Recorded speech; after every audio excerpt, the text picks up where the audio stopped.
are other victims in this case besides Laura, besides Reed, the child she was carrying.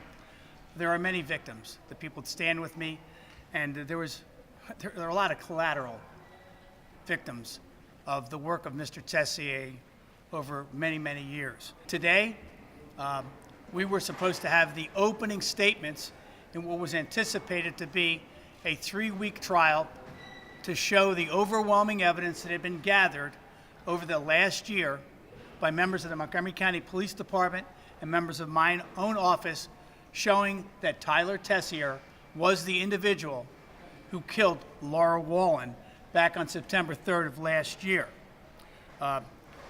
We were robbed this morning of the opportunity to allow the public to know the true nature and details of this crime, which would have been sat out over 3 weeks by the fact of his own cowardice when he took his own life sometime between 4:45 and 5:55 this morning. There were no signs of foul play. Now, I will tell you out of respect, the police have their work to do because any death that occurs in custody must be fully investigated. But there are no signs of foul play, and this case has all the apparent signs of a suicide.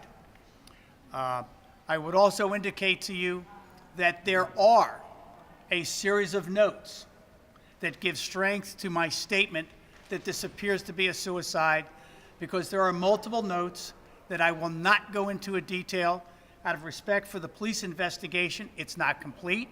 There will come a time when it is completed that we will release those letters to you, but because the investigation is ongoing and some of the individuals to whom the notes were written have not seen those notes, out of consideration for those individuals, we feel we have to share the notes with them.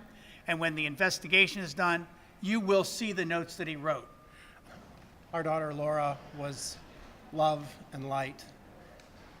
She is absolutely missed, and we were robbed of the trial, but we were also robbed of not having a trial for our grandson, who was also murdered.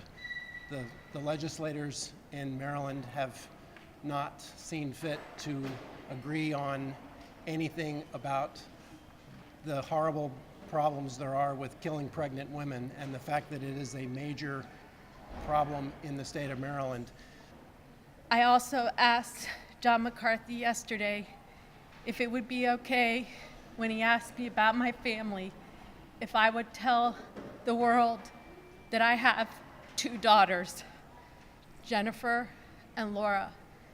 People say, I'm sorry for your loss, but I want you all to know Laura's not lost. She's with her Savior, and I will be with her one day.